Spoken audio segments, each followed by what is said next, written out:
अरे ये रहा नल्ली नारी भाई, स्पेशल नल्ली नारी खाओ। बकरे का पाया है, भेजा है, चिकन कोरमा है, मटन कोरमा है, चिकन स्टू, मटन स्टू, दाल फ्राई, अरे सब्जी भी है। अब ये रोगन से लबालब जिसको हम निहारी कहते हैं कि ये है बकरे का पाया, इतना कोई सालन रहे और उसके अंदर जायका लेके आना, तो ये बहुत कमाल की बात है। नाश्तों के अंदर खीमा को पसंद करते हैं।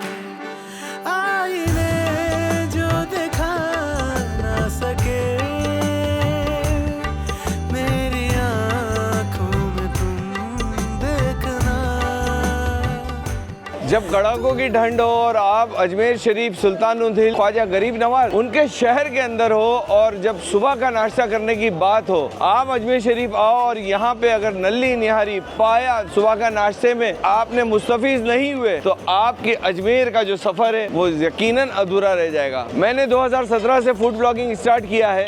कुछ मेरी ऐसी होटलें जहाँ पे मेरे घर के मरहूम लोग जो है मेरे नाना नानी वो भी आकर यहाँ पे नाश्ता करते थे। जब मैं इतना सी था उनके साथ आता था, तब भी जब मैं यहाँ पे आता था तो यही अजमेर की इस गली के अंदर ये जो बुलंद दरवाजा आप मेरी तरफ देख रहे हो, ये बुलंद दरवाजे से जब आप 2.5 दिन का झोपड़े की तरफ जाओगे तो यहाँ पे बहुत सारी रेस्टोरेंट है। नो डाउट सब तरफ अच्छा मिलता है, लेकिन मेरी यादें वापस जो है वो कप्तान रेस्टोरेंट से है। तो आज मैं यहाँ पे नाश्ता करने के लिए आया हूँ और ठंडी के अंदर अगर आपको इस तरह से गर्मा गर्म अगर नल्ली निहारी आपको मिले तो क्या कहना, फैमिली के लिए बड़ा ही आइडियल है। तो चलिए, जैसे ही मुझे सर्व होता है मैं इसके जायकों के साथ आपके सामने रूबरू होता हूँ।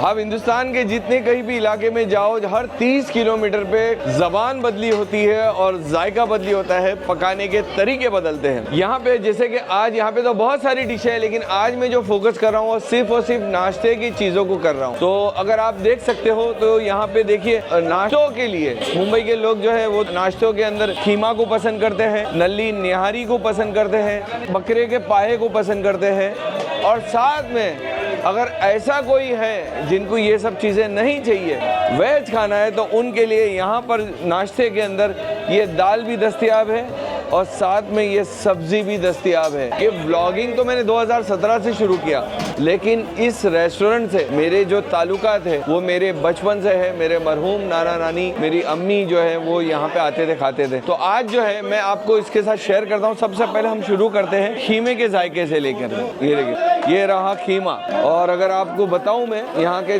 जायका कैसा है तो ये देखिए, ये मशीन का खीमा नहीं है, बड़े बड़े बोटी टाइप रेशे है इसके।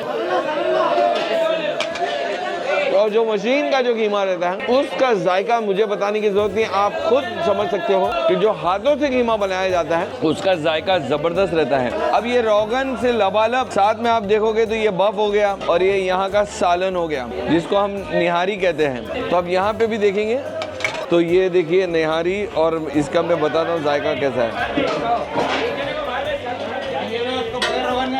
जो नॉर्थ के लोग अगर निहारी बनाते हैं तो उसका तो मुकाबला ही नहीं है, बहुत ही बेहतरीन, बहुत ही लाजवाब। आप अगर अजमेर के सफर पे आते हो तो ये निहारी खाते हो, तारीफ करने से अपने आप को रोक नहीं पाएंगे। अब आ जाते हैं, ये देखिए, ये है बकरे का पाया, आप देख सकते हो, ये है बकरे का पाया। और अब इसके अंदर जो बफ रहेगा, और ये बकरे का पाया मैं आपको बताऊं कि ये एक कला है। गाढ़े सालन के अंदर जायका लाना कोई बड़ी बात नहीं है, लेकिन अगर इस तरह से अगर पतला कोई सालन रहे और उसके अंदर जायका लेके आना तो ये बहुत कमाल की बात है। जबरदस्त, माशाअल्लाह, एकदम जालिम इसका जायका है। और ये है दाल और ये है सब्जी, ये भी यहाँ पे मौजूद है। क्योंकि मैं अपने फैमिली के साथ आया हूँ और सब मेरे साथ में है, वो लोग मेरा इंतजार कर रहे हैं कि मैं कब इससे फारिग हूँ। तो वीडियो को मैं यहीं पे ख़त्म करता हूँ और ये बताना चाहता हूँ कि यहाँ पे आप तो खुद तो खा ही सकते हैं। देखिए, एक चीज़ है, तो मुझे ये रेस्टोरेंट की एक बात और ज़्यादा अच्छी लगती है कि यहाँ पर जब मैं खुद खाता हूँ तो मुझे अगर किसी गरीब को खिलाना रहता है, किसी फ़कीर को खिलाना रहता है, तो मैं यहाँ से कूपन लेता हूँ और वो लोग सामने सामने आपके बांट देते हैं। मैं कूपन लेता हूँ और वो कूपन सामने सामने वो लोग इस तरीके से बांट देते हैं। तो अगर आप यहाँ पे अगर देख बनवाना चाहते हो, देख बांटना चाहते हो, तो स्क्रीन के ऊपर नंबर आ गया है, आप इनसे रब्ता कर सकते हैं। वो फकीरों को खाना खिलाना चाहते हैं तो वो भी आप कर सकते हैं। मैं तो यहाँ पे बैठता हूँ तो मैं बोल देता हूँ कि भाई 11 फकीरों को खाना खिला दो, तो वो मेरी नज़रों के सामने जो जरूरतमंद है उनको खिला देते हैं। तो अगर आपका भी कुछ ऐसा इरादा हो तो आप इसके ऊपर तो आप तरजीह दे सकते हैं। अब मुझे दीजिए इजाज़त, बहुत जल्द नई जगह पर दोबारा आपसे दोबारा मुलाकात होगी। अपनी मखसूस दुआ हमें याद रखिए।